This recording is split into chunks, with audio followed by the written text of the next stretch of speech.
Thank you for staying with us. President Cyril Ramaphosa admits government has failed residents of Hammanskraal. He says they have to take collective responsibility for the cholera outbreak in the area. Does this open way for a class action lawsuit? Let's discuss this further with the expert Richard Spoor.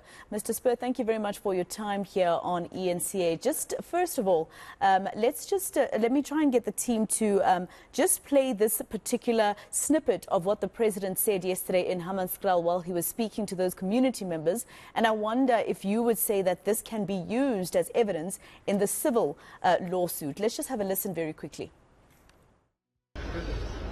It's not good quality water, and this has been your problem for years and years.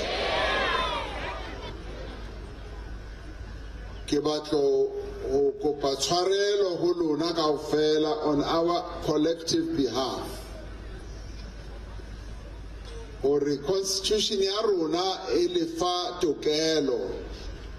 Our people have the right to clean running water.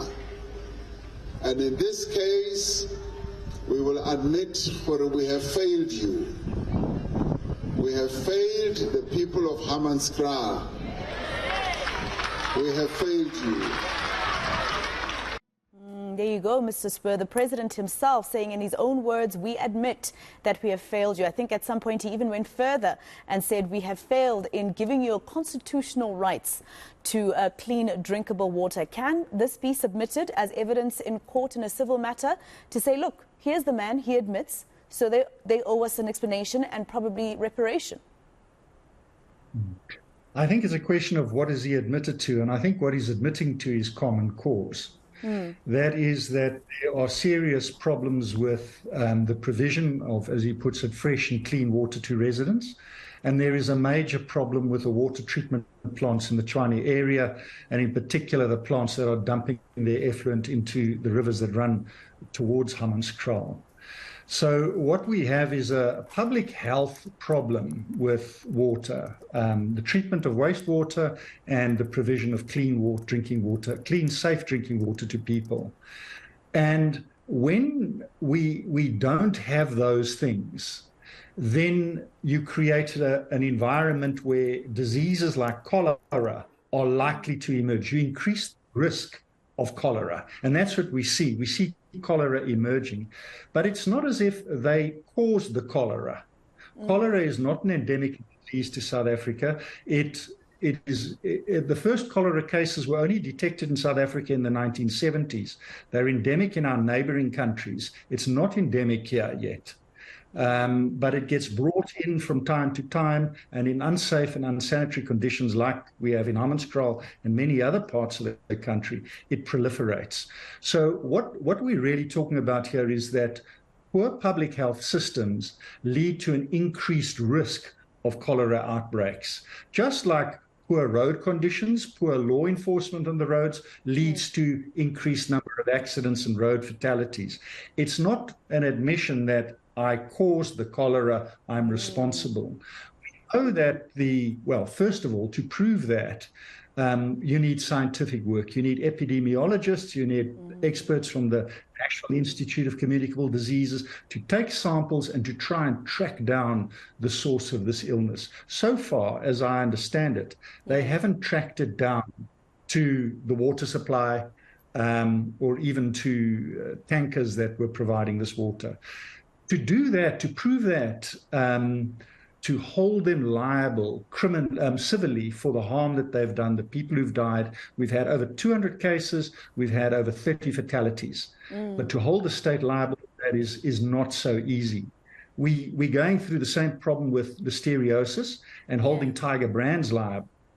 Where we have a very similar scenario, but where we are finding that proving that link requires an enormous amount of technical expertise. So loose talk about class actions and claims for damages, I'm afraid that's not so easy.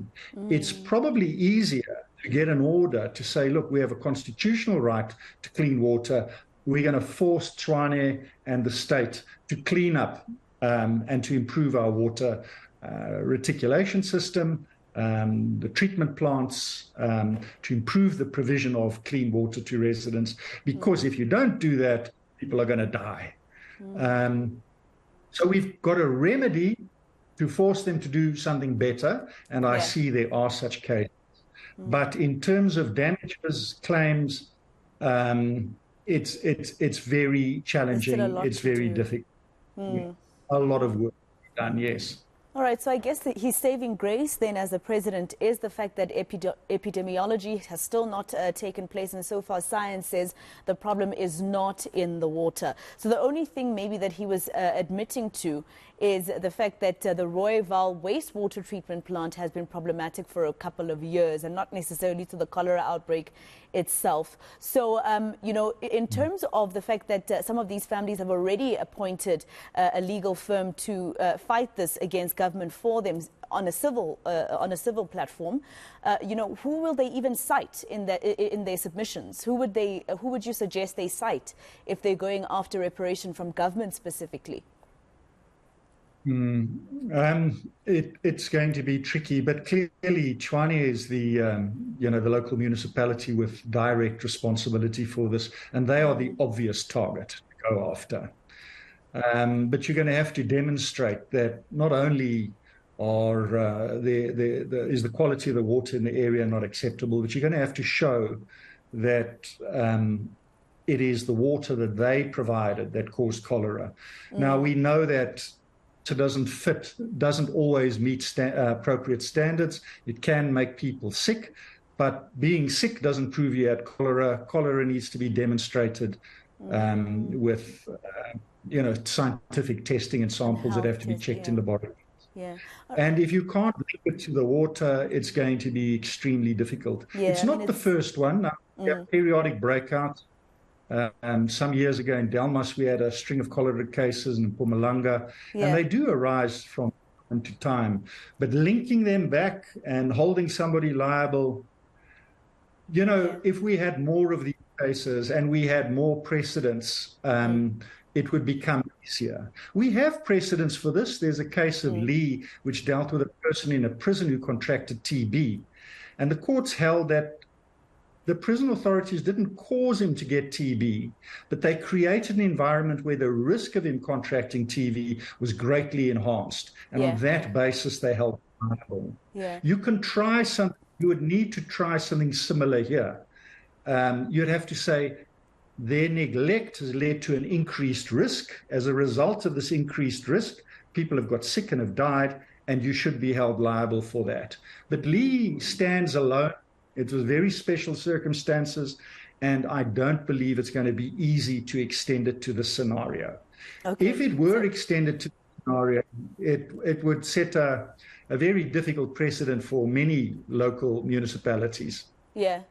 All right. Well, thank you very much. And Mr. Spoor, just very quickly, I need you to be brief on this one. Who do they cite even if they go for Tshwane? Because there's a political fight there. The ANC says it's the DA. The DA says it's the ANC. Should they just put all of them on their submission? Just very quickly. It's the municipality is a thing. It's a person. That's who you cite. It doesn't matter who's in charge. All right. Thank you so much, Mr. Spoor, for your time here on eNCA. Richard Spoor from Richard Spoor Attorneys.